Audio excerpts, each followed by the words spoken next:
పరిశుద్ధ గ్రంథములో ఒక ప్రత్యేకమైన అంశాన్ని మనం ధ్యానం చేస్తున్నాం. పరిశుద్ధ గ్రంథములో ఒక మాట మనం చదువుకొని ముందుకు వద్దాం. మనం పరిశుద్ధ గ్రంథములో సామెతల గ్రంథం 22-29, సామెతల గ్రంథం 22-29 త్వరగా సహాయం. తన పనిలో నిపుణత గలవారిని చూచితివా? అల్పులైన వారి ఎదుట కాదు, వాడు రాజుల ఎదుటనే నిలుచును. చాలు. తన పనిలో నిపుణత గలవారిని చూచితివా? ఆ నిపుణత, నైపుణ్యత, సమర్థత అనేటువంటిది నీకు పేరు, ప్రఖ్యాతులు, గుర్తింపు, గౌరవం, అభివృద్ధి నీకు సంపాదించి పెడతాయి. దానికి ఉదాహరణ పోయినసారి ఏం చెప్పాను చెప్పండి. ఒక చిన్న బియ్యపు గింజ మీద తాజ్ మహల్ చెక్కడం వల్ల అతను గిన్నిస్ బుక్లో ఎలాగైతే ఎక్కాడో, పేరు ప్రఖ్యాతులు ఎలాగ సంపాదించుకున్నాడో, దాని ద్వారా ఆర్థికంగా ఎలాగ బలపరచబడ్డాడో మనం గమనించాం. కాబట్టి ఆ యొక్క నైపుణ్యత చూడండి. అలెగ్జాండర్ అనేటువంటి ఒక యవనస్తుడు చాలా చిన్న వయసు, 30 సంవత్సరాల లోపే చిన్న వయసులో చనిపోయాడు. కానీ దేశాలు జయించుకుంటూ వచ్చాడు. ఒక దేశము తర్వాత మరొక దేశాన్ని జయించుకుంటా పోయాడు. ఎలాగంటే అతని యొక్క యుద్ధములో నైపుణ్యత. దావీదు భక్తుడు యుద్ధములో నైపుణ్యత సాధించాడు. గొర్రెల దొడ్డులో ఉన్న దావీదు మహా గొప్ప చక్రవర్తిగా ఎలాగా మారాడంటే నైపుణ్యత సాధించటం వల్ల. దేనివల్ల చెప్పండి? నైపుణ్యత అంటే నిపుణత సాధించడం. అర్థమైన వాళ్ళు స్తోత్రం చెప్పండి. హల్లెలూయా. దేవుడు దావీదు ద్వారా యుద్ధం జరిగించిన మాట నిజమే, కానీ ఆ రాయి ఖచ్చితంగా అక్కడే తగలటంలో దేవుని ఉద్దేశం ఉన్నప్పటికీ ఆయన యొక్క యుద్ధ నైపుణ్యత కూడా అందులో ఉన్నది. కాబట్టి యుద్ధ నైపుణ్యత, ఆ నిపుణత అనేటువంటిది నిజంగా మనకు గుర్తింపునిస్తుంది. మన యొక్క అభివృద్ధిని ఉన్నతమైనటువంటి శిఖరానికి తీసుకుని వెళ్తుంది. అది జరగాలంటే నీవు సమర్థత సాధించాలి. అర్థమవుతున్న స్తోత్రం చెప్పండి. హల్లెలూయా. ఇప్పుడు ఒక మాట చెప్పి నేను ముందుకు వస్తాం. మీకు ఏదైనా ఒక చిన్న పని అప్పగించాను, ఒక చిన్న పని. ఆ పని అప్పగించిన తర్వాత నీవు సమర్థుడవు, సమర్థురాలవైతే ఏం చేస్తావు చెప్పండి? అన్న నాకు ఒక పని అప్పగించాడు కాబట్టి నా పని మానుకున్నా పర్వాలేదు, నేను నష్టపోయినా పర్వాలేదు, ఖచ్చితంగా నా మీద పెట్టుకున్న నమ్మకాన్ని నేను వమ్ము చేయకూడదు. కాబట్టి అది నేను నిర్వర్తించాలని చెప్పి దానికోసం నీవు ఎలాగైనా ముందుకెళ్ళి దాన్ని సాధిస్తావు. అదే సమర్థత. హల్లెలూయా. అప్పుడు నీకు పని అప్పగించినటువంటి యజమానికి నీ మీద ఒకలాంటి నమ్మకము, కాన్ఫిడెంట్ లెవెల్స్ పెరుగుతాయి. అప్పుడేం చేస్తామంటే, ఇదిగో ఒక బాధ్యత అప్పగించినటువంటి ఆ యజమానుడు 2 బాధ్యతలు అప్పగిస్తాడు, 3 బాధ్యతలు అప్పగిస్తాడు. అందుకే దానికి ఉదాహరణ మత్తయి సువార్తలో ఉంది. చదవండి. మత్తయి సువార్త 25:15 చదవండి. మత్తయి సువార్త 25:15. అతడు ఒకడికి 5 తలంతులను, ఒకనికి 2 తలంతులను, ఒకనికి 1 తలంతును, ఎవని సామర్థ్యము చొప్పున. ఎలా ఇచ్చాడని చెప్పండి? ఎవని సామర్థ్యము చొప్పున వానికి ఇచ్చి. మిగతా వాళ్ళందరూ సనుగుతా గొణుగుతా ఉన్నారు. ఆయనకు 5 ఎందుకు ఇవ్వాలి? ఆయనంటే ఎక్కువ ప్రేమ. ఈయనకు 3 ఎందుకు ఇవ్వాలి అంటే ఆయనంటే ఎక్కువ ఇష్టాలు ఏముండదు అక్కడ. నీ సామర్థ్యం నువ్వు చేయగలవా లేదా? ఆ కృపలను ఉపయోగించుకోగలవా? ఆ డబ్బు నీవు ఖచ్చితంగా మేనేజ్ చేయగలవా? అప్పగించిన ఆ పనిలో నిజంగానే నీవు సరైన రీతిగా దాన్ని నిర్వర్తించగలవా అనే దాన్ని బట్టే నీకు అత్యధికమైనటువంటి పనులు అప్పగించబడతాయి. అక్కడ అన్నాడు, ఒకనికి 2 ఇచ్చాడు, రెండో ఒకట, ఒకనికి 5 ఇచ్చాడు, ఒక అతనికి 2 ఇచ్చాడు, ఒక అతనికి 1 ఇచ్చాడు. ఇచ్చి అన్నాడు, వాని సామర్థ్యము చొప్పున. అంతే, సామర్థ్యతను బట్టే. హల్లెలూయా, స్తోత్రం చెప్పండి గట్టిగా. కొన్నిసార్లు చిన్న చిన్న పిల్లల్ని పిలిచి తల్లిదండ్రులు, అంటే మరీ చిన్న పిల్లలని కాదులే, వాళ్ళకి పెద్ద పని అప్పగిస్తుంటారు. నేనుండి వాళ్ళతో అంటానమ్మా, ఎందుకు చిన్నపిల్లడికి ఆ పని చెప్పి వాడికి ఆ డబ్బులు లెక్క తెలుసా? సరుకులు కరెక్ట్గా తెస్తాడా? అసలు అంత దూరం ఒక్కడే పోయి రాగలడా? అరే చిన్నపిల్లని పంపిస్తున్నారు అని అడుగుతా నేను. వాళ్ళు అంటారు, వాడు సామర్థ్యం గలవాడండి మాస్టర్ గారు, వాడు మొత్తం వెళ్ళి ఆ పని అంతా చేసుకొని పూర్తి చేసుకొని రూపాయితో పాటు మాకు లెక్క చెప్తాడు. ఇలాగ చాలాసార్లు జరిగింది. అందుకనే వాని మీద ఆ నమ్మకం ఉంది కాబట్టి పంపించామని నాకు చెప్తూ ఉంటారు. అదేంటంటే సామర్థ్యం. హల్లెలూయా, హల్లెలూయా, హల్లెలూయా.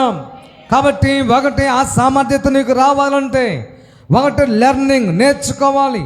రెండవది ఎమోషనల్ కంట్రోల్, అనగా భావోద్వేగ సంబంధించినటువంటి విషయాలను నీకు కంట్రోల్, నియంత్రణ ఉండాలి. ఏడుపు వచ్చినప్పుడు దాన్ని నీలో అణుచుకోగలగాలి. కోపం వచ్చినప్పుడు నీవు దాన్ని కంట్రోల్ చేసుకోగలగాలి. దుఃఖం వచ్చినప్పుడు నీలో నీవే కృంగిపోవాలి తప్ప ఆ దుఃఖం యొక్క ఆ ఫ్రస్ట్రేషన్ అంతా భర్త మీదో, భార్య మీదో, బిడ్డల మీదో, ఆ సహ ఉద్యోగుల మీదో నీవు దాన్ని రుద్దకూడదు, నీవే అనుభవించాలి. ఆ ఫ్రస్ట్రేషన్, ఆ దుఃఖం యొక్క ఆ ఫ్రస్ట్రేషన్. అలాగే కొన్నిసార్లు ఉత్సాహం వస్తుంది. ఆ ఉత్సాహంలో నీకు కంట్రోల్ ఉండాలి, లేకపోతే అప్పుల పాలైపోతావు. ఉత్సాహం అనేటువంటిది కూడా, సంతోషం అనేటువంటిది కూడా ఒక ఎమోషనల్. అందులో కూడా నీకు ఏదో సంతోష సందర్భాలు వచ్చినాయని చెప్పి తాగండ్రా, తినండ్రా, ఎంత తీసుకురండి, దానివల్ల నువ్వు అప్పుల పాలైపోతావు. అది కూడా క్రాస్ అయ్యామనుకోండి, ఆ ఎమోషనల్ క్రాస్ అయితే నీకు మళ్ళీ చింతలు ప్రారంభమవుతాయి. కాబట్టి ఎమోషనల్ కంట్రోల్ ఉండాలి. స్తోత్రం చెప్పండి గట్టిగా, హల్లెలూయా. లేకపోతే నువ్వు బలహీనమైన వ్యక్తిగా ప్రజలకు కనబడతావు. ఈడో దుఃఖం వచ్చినా ఆగడరా, సంతోషం వచ్చినా ఆగడు, అంతలేకే బయటపడతాడు, అంతలేకే కంట్రోల్ ఉండాలి. హల్లెలూయా. నీ మనో స్ట్రెంత్, మానసిక స్థైర్యం, నీ మానసిక బలం అనేటువంటిది నీ కంట్రోల్ మీదే ఆధారపడి ఉంటుంది. స్తోత్రం చెప్పండి గట్టిగా, హల్లెలూయా. ఈరోజు 3వ విషయం చెప్తున్నాను నేను. పరిశుద్ధ గ్రంథంలో యోహాను సువార్త 5వ అధ్యాయము 7వ వచనం చదువుదాం. 5వ అధ్యాయము 7వ వచనం. 3వది, నువ్వు సమర్థవంతమైన వ్యక్తిగా ఉండాలంటే ఇతరుల మీద ఆధారపడటం మానుకోవాలి. ఇతరుల మీద ఆధారపడటం.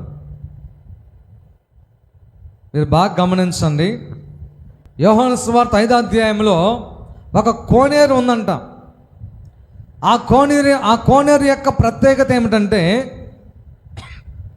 అప్పుడప్పుడు దేవుని దూతలు వచ్చి ఆ కోనేటి నీటిని అలాగా కదిలిస్తూ ఉంటారంట.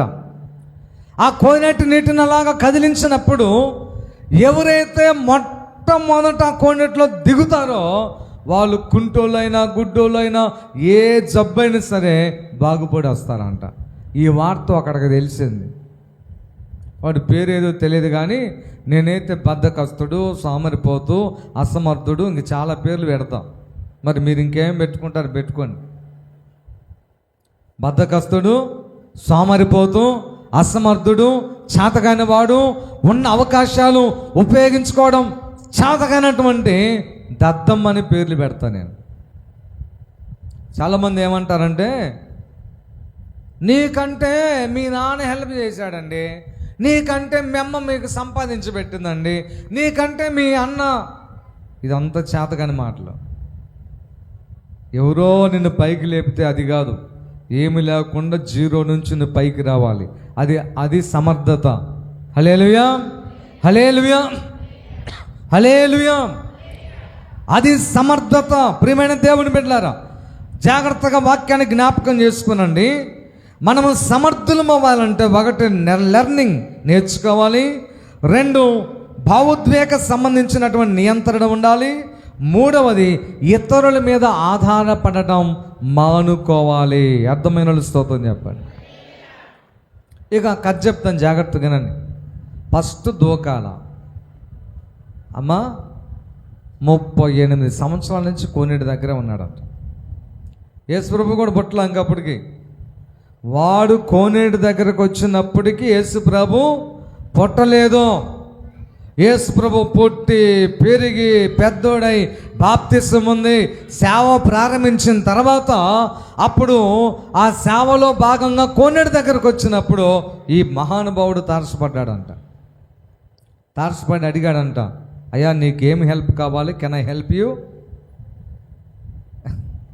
నువ్వు స్వస్థపడాలని కోరుచున్నావా? నేను నీకేమి సహాయం చేయాలి? దేవుడు అడిగాడు. అడిగినప్పుడు ఏం చెప్పాలి? చెప్పండి. చెప్పరేమమ్మా, ఏం చెప్పాలి? కోనేటి దగ్గరే ఉన్నాడు అతను.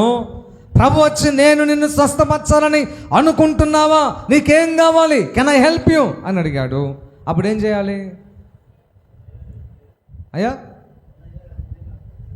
అయ్యా నేను స్వస్థపడాలని కోరుకుంటున్నానంటే చేయి పెట్టి బాగు చేస్తాడో లేకపోతే గొంతులో నెడతాడో ఏదో ఒకటి చేసేవాడిగా కోనేట్లే యేసు ప్రభు. వీడేమంటున్నాడు తెలుసా? చదవండి. ఆ రోగి అయ్యా నీళ్లు కదిలింపబడినప్పుడు నన్ను కోనేటిలోనికి దించుటకు ఆ మాట అర్థం చేసుకుని ఎవడు లేడు అంటే ఎవరి మీద ఆధారపడుతున్నాడు? అది ఎప్పుడైనా గుర్తుపెట్టుకోండి. నేర్చుకోవాలి, బాగుపడాలి, ఉన్నతంగా ఎదగాలనుకున్న వాళ్ళు సాకులు చెప్పరు. బాగుపడాలి అనుకున్న వాళ్ళు ఎవరైనా గద్దించినప్పుడు సాకులు చెప్పరు. అది కాదన్నా, ఇది కాదన్నా, నోర్మై, ఏది వద్దో చెప్పింది ఎందుకు చేయాల అంతవరకే. నువ్వు చేయలేదు కాబట్టి క్షమాపణ అడుగు, అంతే. క్షమించండి, చేయలేకపోయాను, ఇంకోసారి చేస్తాను. అది సమర్థత. అది సమర్థత. సాకులు చెప్పే స్వభావము నీకుంటే నువ్వు ఎప్పటికీ నీ సమర్థుడవు కాలేవు. ఇతరుల మీద ఆధారపడితే ఎప్పటికీ నీ సమర్థులము కాలేవు. సీరియస్గా తీసుకోండి, జోక్గా తీసుకోబాకండి, ఎలా అటు ఇటు చూడబాకండి. ఎప్పుడు వాళ్ళు సహాయం చేయలేదు, వీళ్ళు సహాయం చేయలేదు. కొంతమంది ఇప్పుడు నేర్చుకున్నారు, కొడుకులు కూతుళ్ళు వాళ్ళ అమ్మని నాన్న పట్టుకొని ఏం సంపాదించావయ్య నువ్వు? ఇంతవరకు నేను అడగలేదండి, చచ్చిపోయినాక కూడా మాకేం సంపాదించి ఇచ్చావు? నువ్వు సంపాదించాలా? హల్లెలూయా. నీవు దేవుడు నీకు ఇచ్చిన ఆరోగ్యాన్ని బట్టి, నీకు ఇచ్చిన జ్ఞానాన్ని బట్టి, నీకు ఇచ్చినటువంటి చదువును బట్టి, నీకు ఇచ్చినటువంటి కాళ్ళు చేతులను బట్టి, నీ యొక్క ఆ టాలెంట్స్ను ఉపయోగించి నీవు సంపాదించాలా? హల్లెలూయా, హల్లెలూయా. సమర్థుడు ఎప్పుడు ఇతరుల మీద ఆధారపడడు. సమర్థుడు ఎప్పుడు ఇతరుల లోపాలను బట్టి, ఇతరుల యొక్క లోపాలను బట్టి బలహీనపడడు.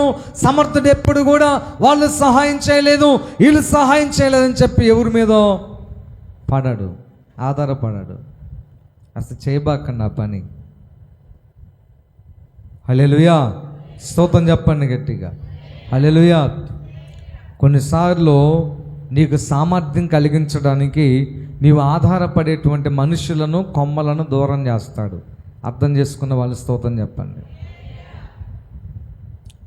నువ్వు దేవుని మీద ఆధారపడకుండా, నీ టాలెంట్స్ మీద నీకు కాన్ఫిడెంట్ లేకుండా, నీవు కష్టపడే తత్వాన్ని అలవర్చుకోకుండా, సామర్పోతువాయి సమర్థత లేకుండా భ్రష్టుడిగా బ్రతకడం దేవునికి ఇష్టం లేక, ఎవరి మీద అయితే నువ్వు ఆధారపడుతున్నావో, ఏ కొమ్మ మీద అయితే నువ్వు ఆధారపడుతున్నావో, ఏ వ్యక్తి అయితే నాకు ఆధారమని నువ్వు భావిస్తున్నావో ఆ వ్యక్తులను దేవుడు నీకు దూరం చేస్తాడు. నువ్వు అనుకుంటావు వాళ్ళు అలా చేసే, అలా కాదు, నీవు అలాగా స్ట్రెంత్ సంపాదించుకోవడానికి వాళ్ళని దూరం చేశాడు దేవుడు.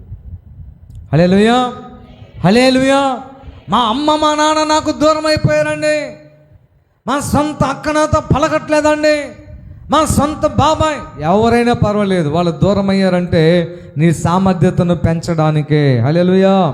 నువ్వు నేర్చుకోవడానికే, నువ్వు పాఠాలు నేర్చుకోవడానికి తప్ప, నీ మీద నువ్వు ఆధారపడటం ఎలాగో నేర్చుకోవడానికి తప్ప, ఇతరుల మీద ఆధారపడకూడదని ఆ తత్వాన్ని నీవు బోధపరుచుకుంటామని వాళ్ళందరినీ దూరం చేస్తున్నాడు యేసయ్య. హల్లెలూయా, హల్లెలూయా. పక్షి తన పిల్లలను, ఆ కథ అంతా మీకు తెలుసు, నేను వివరంగా చెప్పాల్సిన పని లేదు. ఆకాశంలోకి తీసుకుని వెళ్ళి ఒక్కసారిగా గాల్లో వదిలేసి పక్కకి వెళ్ళిపోయిందంట. ముందేమో గూట్లో ఉన్న చిన్న పక్షులను, పిల్లలను రెక్కల మీద ఎక్కించుకొని అలాగ ఆకాశంలోకి, కొండల మీదకి, పచ్చని పరుల మీదకి, చెట్ల మీదకి తీసుకుని వెళ్తే మా అమ్మ ఎంత మంచిదో. గూట్లోనే మగ్గిపోవడం మా అమ్మకి ఇష్టం లేక, ఇదిగో ఇలాగ స్వేచ్ఛగా ఆనందంగా ఈ ప్రకృతిని చూసి ఆహ్లాదకరంగా నేను ఎంజాయ్ చేయడానికి తీసుకొచ్చిందని సంతోషపడతా ఉంటాయండి పిల్లలు. సడన్గా గాల్లో వదిలేసి పక్కకి వెళ్ళిపోయిందంట. పిల్లలు అనుకుంటే అంట, మా అమ్మ కఠినమైనది, మా అమ్మకు ప్రేమ లేదు, అలాంటిది అసలు ఎందుకు కనాలి నన్ను, ఇప్పుడు నేను చస్తే ఏంటి. బూతులు కూడా తిట్టుకోండి, ఏమో బూతులు కూడా. కానీ తీరా కింద పడే సమయానికి మళ్ళీ వచ్చి ఎత్తుకుంటుంది అనుకోండి, అది వేరే సంగతి. ఒకవేళ ఆ పక్షి అలా చేయకపోతే ఎప్పుడు గాల్లో ఎగరాలవి? తనంతట తానుగా ఎగరటం ఎప్పుడు నేర్చుకోవాలి? తనంతట తానుగా ఎప్పుడు ఆ ప్రకృతి ఆహ్లాదాన్ని అనుభవించడం నేర్చుకోవాలి. తనంతట తానుగా ఎప్పుడు ఆహారాన్ని సంపాదించుకోవడం నేర్చుకోవాలి. ప్రేమ కొన్నిసార్లు బాధపరుస్తుంది, ప్రేమ కొన్నిసార్లు గాయపరుస్తుంది, ప్రేమ కొన్నిసార్లు నిన్ను నీ పాటికి వదిలేస్తుంది. కారణం ఏంటంటే మీరే మీ మీద, మీ టాలెంట్ మీద ఆధారపడి నీ స్ట్రెంత్ని పెంచుకోవడానికి. స్తోత్రం చెప్పండి గట్టిగా, హల్లెలూయా. చూసారా ప్రియమైన దేవుని సంగమా, అలాగ పక్షి వదిలేస్తుందంటే నీవు నేర్చుకోవడానికి, చెప్పండి, నీ సొంతంగా బ్రతకడానికి. హల్లెలూయా. ఇతరుల మీద ఆధారపడితే నీ టాలెంట్ నువ్వు మర్చిపోతావు. ఇతరుల మీద ఆధారపడితే నీలో జ్ఞానం ఉన్న సంగతి మర్చిపోతావు. ఇతరుల మీద ఆధారపడితే నీ బలాన్ని నువ్వే గుర్తించలేవు. ఇతరుల మీద ఆధారపడితే నీ తెలివెంతో నీకే అర్థం కాదు, నీ బలం ఎంతో నీకు అర్థం కాదు. నీవంటే ఏమిటో నువ్వు మర్చిపోయే ప్రమాదం ఉంది. ఇతరుల మీద ఆధారపడబాక, ఎవరైనా సరే. హల్లెలూయా, హల్లెలూయా, హల్లెలూయా. ఒక మాట చెప్తాను చూడండి, ఇలాగే నీ చెయ్యి ఉండాలని కోరుకో, అది సమర్థత. ఇలాగ నా చెయ్యి ఉండాలని ఆశించకు, అది నీ అసమర్థత. ఇదంటే సహాయం అడగటం, వాళ్ళు చేస్తే బాగుండు, వీళ్ళు చేస్తే బాగుండు, వాళ్ళు ఉద్యోగం ఇప్పిస్తే బాగుండు, వీళ్ళు డబ్బు ఇస్తే బాగుండు, వాళ్ళు ఇల్లు కట్టిస్తే బాగుండు, వాళ్ళు నన్ను బలపరిస్తే బాగుండు, వాళ్ళు నా కోసం ప్రార్థన చేస్తే బాగుండు, వాళ్ళు ఇతరులు. అలా కాదు, నేను చేస్తాను, నేను చేసే స్థాయికి ఎదుగుతాను. హల్లెలూయా. నేను ఇచ్చే స్థాయికి ఎదుగుతాను. నేనే ఉద్యోగములను కల్పించే కంపెనీ పెట్టాలి. నేనే ఎన్నో రకాలైనటువంటి సంస్థలను నెలకొల్పే స్థాయికి ఎదగాలి. ఇలాగా నీ చెయ్యి పైన ఉండాలి. స్తోత్రం చెప్పండి గట్టి, హల్లెలూయా. ఇలా ఉండాలి నీ చెయ్యి. దానియేలు గారు అదే ప్రార్థన చేసేవాడంట. యేసయ్యా, నా చెయ్యి ఎప్పుడు ఇలా ఉండకూడదయ్యా, ఇలా ఉండాలి. నేను అడుక్కోదలుచుకుంటే కేవలం నీ దగ్గర అడుక్కుంటా. నేను కానీ మనుషుల దగ్గర నేను వెళ్ళి చేయి చాపను, వాళ్ళ దగ్గరికి వెళ్ళి చేతులు కట్టుకొని నిలబడను, వాళ్ళ దగ్గరికి వెళ్ళి ఆ సహాయం చేయండి సార్, ఈ సహాయం చేయండి మేడం అని పాను. కాబట్టి ప్రపంచంలోనే ఒక ఉన్నతమైనటువంటి వ్యక్తిగా దానియేలు గారిని దేవుడు సిద్ధం చేశాడు. హల్లెలూయా. ఎక్కడ కాదు, ప్రపంచంలోనే. నీ స్థాయిని పెంచేది నీ సామర్థ్యం, నీ స్థాయిని పెంచేది నీ యొక్క సామర్థ్యం. అందుకని ఇతరుల మీద ఆధారపడటం నేర్చుకుంటే నువ్వు అక్కడే ఉంటావు. ఎక్కడేసిన గొంగలి అక్కడే. నువ్వు అనుకో, నేనెందుకు చేయలేను, క్వశ్చన్ చేసుకో. వాళ్ళెందుకు చేయలేదు, క్వశ్చన్ చేసుకోబాక. వాళ్ళెందుకు పిలవలేదు, క్వశ్చన్ చేసుకోబాక. వాళ్ళెందుకు గౌరవాన్ని ఇవ్వలేదు, క్వశ్చన్ చేసుకోబాక. వాళ్ళెందుకు కూర్చోమని అనలేదు, క్వశ్చన్ చేసుకోబాక. వాళ్ళెందుకు పెట్టలేదు, క్వశ్చన్ చేసుకోబాక. నేనెందుకు పెట్టలేదు, క్వశ్చన్ చేసుకో, బాగుపడతావు.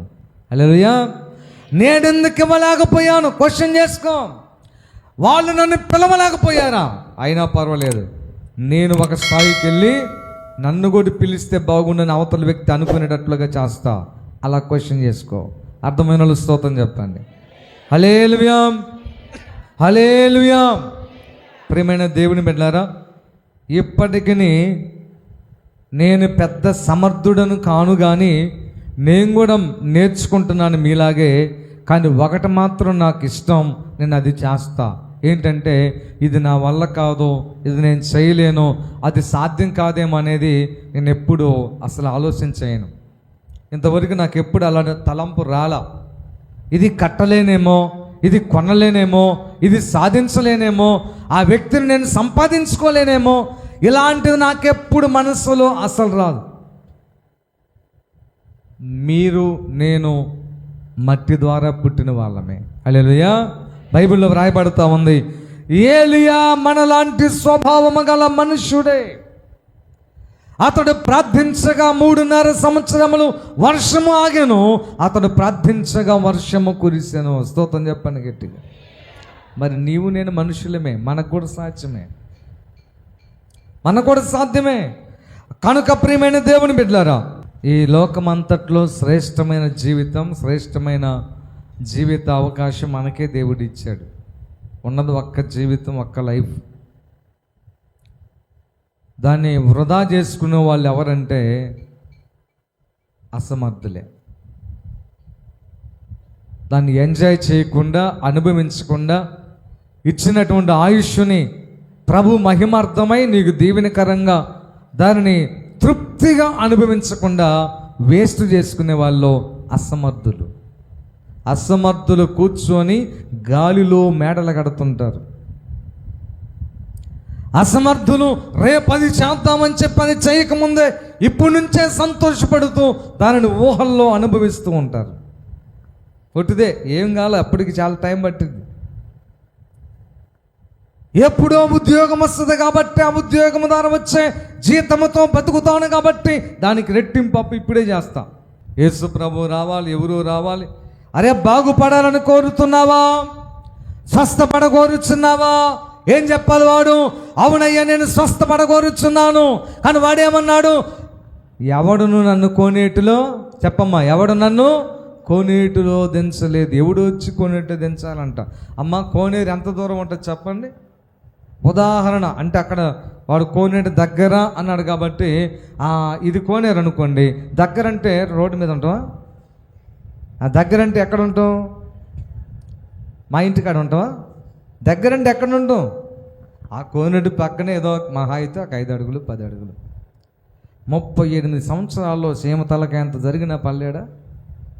38 సంవత్సరాల్లో సీమతలకాయంత జరిగిన రోజంతా అట్ట ఇట్ట జరిగి చిన్నగా ముడితో దోక్కుంటా, లేదనుకో పాక్కుంటా పల్లెడా? అదే అసమర్థత అంటే. ఎవరో వస్తారు ఏదో చేస్తారంటే వేస్ట్గా 38 సంవత్సరాలు పోయింది. ఎవరో వస్తారు ఏదో పైకి తీస్తారనుకుంటే వేస్ట్గా నీ ఆయుష్ వేస్ట్ అయిపోతుంది, నీ జీవితం వేస్ట్ అయిపోతుంది, నీ సమయం వేస్ట్ అయిపోతుంది, నీకున్న బలం వేస్ట్ అయిపోతుంది. నువ్వు ఎంతో కోల్పోతావు. ఇతరుల మీద ఆధారపడే వాళ్ళు చాలా కోల్పోతారు. స్తోత్రం చెప్పండి గట్టి. నేను అదే చెప్తాను, గుర్తుపెట్టుకోండి. వంట చేయటం నేర్చుకుని అంట, ఇల్లు ఓడవటం నేర్చుకుని అంటాను, లేకపోతే ఆ పని చేయండి, ఈ పని, ఏ పని అయినా సరే, ఈ పని రాదు అనే మాట నీ నోట రాకూడదు. పురుషులైన స్త్రీలైనా ఏ పని అని నువ్వు చేయాలా. డ్రైవింగ్ కార్ రావాలి, బైక్ రావాలి, బుల్లెట్ రావాలి, ట్రాక్టర్ రావాలి, ఏదైనా నీకు రావాలి, వంట రావాలి, అన్ని పనులు నీకు తెలిసి ఉండాలి. అన్ని పనులు తెలిసి ఉండాలి. రాదనే మాట మీ నోట రాకూడదు. సమర్థత. స్తోత్రం చెప్పండి గట్టిగా, హల్లెలూయా. కాబట్టి ప్రియమైన దేవుని బిడ్డలారా, మనము సమర్థులం అవ్వాలంటే, నైపుణ్యత కలిగిన వారిగా ఉండాలంటే, 1 లెర్నింగ్ నేర్చుకోవాలి, 2 భావోద్వేగ నియంత్రణ ఎమోషనల్ కంట్రోల్ ఉండాలి, 3వది ఇతరుల మీద ఆధారపడటం మానుకోవాలి, 4వది ప్రతి చిన్నదానికి భయపడటం. చూడండి పరిశుద్ధ గ్రంథంలో 1వ దినవృత్తాంతముల గ్రంథం 28వ అధ్యాయము 20వ వచనం చదువుదాం. 21వ దినవృత్తాంతాల గ్రంథం 28, 20. మరియు దావీదు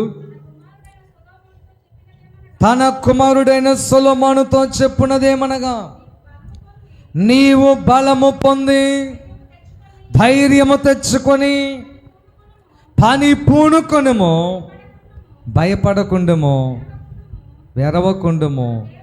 చాలా చాలా ఇంపార్టెంట్ ఇది, గుర్తుపెట్టుకోండి. సమర్థుడు ఊరికనే భయపడతాడంతే. ప్రతి చిన్నదానికి భయమే. 10,000 రూపాయలు అప్పు కొని గడగడగడగడగడ ఉనికి నిద్ర పట్టకుండా రాత్రులు నిద్ర మాత్రలు వేసుకొని నిద్రపోతుంటాం. ఆ కొంచెం దానికి భయపడి 10,000 రూపాయలు అప్పు తెచ్చడానికి 10,000 రూపాయలు అప్పు చేసి మందు దాగి పడుకుంటూ ఉంటాం. గడగడగడ ఉనికిపోతుంటాం అంతే. సమర్థులు ఎప్పుడు కూడా ఏ విషయంలో భయపడరు, అంతే. భయపడరు. దావీదు గారు ఎప్పుడు భయపడలా. ఒక్కడే గొర్రెలియాతును ఓడించడానికి వెళ్ళినప్పుడు భయపడలేదు. ఒక్కడే సింహాన్ని చీల్చినప్పుడు భయపడలేదు. ఒక్కడే తోడేరుని చీల్చి నోటులో ఉన్న గొర్రెపిల్లను విడిపించినప్పుడు భయపడలేదు. రాజైనాక బిడ్డలు దూరమైనప్పుడు భయపడలేదు. రాజ్యము దూరమైనప్పుడు భయపడలేదు. సొంత కొడుకే రాజ్యాన్ని చీల్చి నేనే రాజునని ప్రకటించుకొని కనీసం చెప్పులు కూడా లేకుండా మళ్ళీ రాజుగారు అయిన దావీదు అడవిలోకి వెళ్తున్నాడు. రాత్రి చెప్పాను, ఎప్పుడు ఎలాగైనా మన జీవితాలు మారొచ్చు, కారణం ఏదైనా కావచ్చు. కానీ దావీదు భయపడలేదు. హల్లెలూయా, హల్లెలూయా. నీ దేవుడు శక్తిహీనుడైతే భయపడాలి. నీ దేవుడు చేతగాని వాడైతే భయపడాలి. నీ దేవుడు చనిపోయి సమాధిలో ఉంటే భయపడాలి. నీ దేవుడు సృష్టికర్త కాకపోతే భయపడాలి. నీ దేవుని శక్తి నువ్వు ఎరగకపోతే భయపడాలి. ఆయన స్వరం నీకు తెలియకపోతే భయపడాలి. భయపడకూడదు. నేను కరెక్ట్గా 1, 2, 3 లెక్కే లేదు, కానీ బైబిల్ పండితులు చెప్పారు, మరి 365 సార్లు ఉందంట భయపడొద్దని మాట బైబిల్లో. హల్లెలూయా. నేనేం చేస్తానంటే ఇలాగేదైనా ఉంటే నిజంగా రాసుకునేవాడిని. ఆ ప్రయత్నం ఇంకా చేయాలి, అది నిజమా కాదని. కాకపోతే నా నమ్మకం ఏంటంటే నిజంగానిది వాళ్ళు ఎప్పుడు కూడా చెప్పరు కాబట్టి అది నేను నమ్మి మీకు చెప్తున్నాను. 365 రోజులు. స్తోత్రం చెప్పండి గట్టిగా. యేసు ప్రభువారు పుట్టినప్పుడు గొర్రెల కాపరులకు చెప్పబడింది మాట, భయపడవద్దని. యేసు ప్రభు పుట్టక ముందు గర్భము దాల్చబోతున్న మరియకు చెప్పబడింది, భయపడవద్దని. యేసు ప్రభు గర్భములో ఉండగానే భర్తకు చెప్పబడింది, భయపడొద్దని. యేసు ప్రభు పుట్టినాక చనిపోయి సమాధిలో నుంచి లేచిన తర్వాత శిష్యులకు చెప్పబడింది, భయపడొద్దు అని. హల్లెలూయా. దేవునికి అసాధ్యమైనది ఏది లేదు. దేవుని బిడ్డగా నీకు కూడా సమస్తం సాధ్యమే. దేన్ని చూసి భయపడొద్దు. హల్లెలూయా. పుట్టుకతో ఎవరు మేధావులు కాదు, పుట్టుకతో ఎవరు ధనవంతులు కాదు, పుట్టుకతో ఎవరు ధైర్యవంతులు కాదు, పుట్టుకతో ఏ ఒక్క వ్యక్తి కూడా ఏది సాధించలేరు. అందరూ కూడా దిగంబరులుగా వచ్చారు. చెప్పాలి గట్టిగా, అంతే. హల్లెలూయా. భయపడవద్దు. ఆర్థిక ఇబ్బందుల భయపడవద్దు, కుటుంబ సమస్యలో భయపడవద్దు, అనారోగ్యమా భయపడవద్దు, డాక్టర్లు నిన్ను భయపెడుతున్నారా ఆయన నువ్వు భయపడవద్దు, దయ్యాలు నేను భయపెడతానయా భయపడవద్దు. సమస్యలు అందరికీ వస్తాయి ప్రియమైన దేవుని బిడ్డలారా.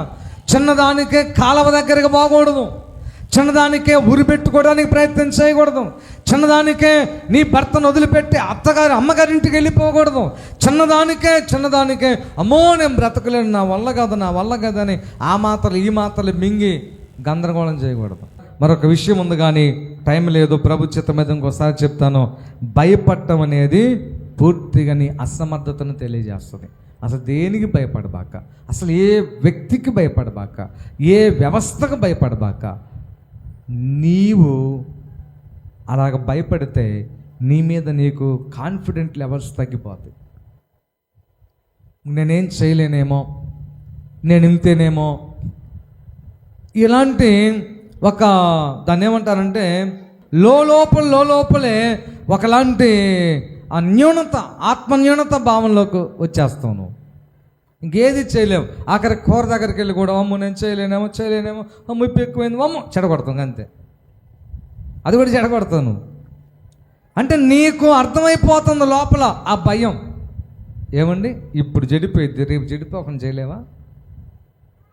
ఇప్పుడు కూరకి 50 రూపాయలు, రేపు ఇంకొక 50 రూపాయలు, 100 రూపాయలతో నువ్వు ఒక మంచి కూర నేర్చుకున్నావు, అయిపోయిందిగా.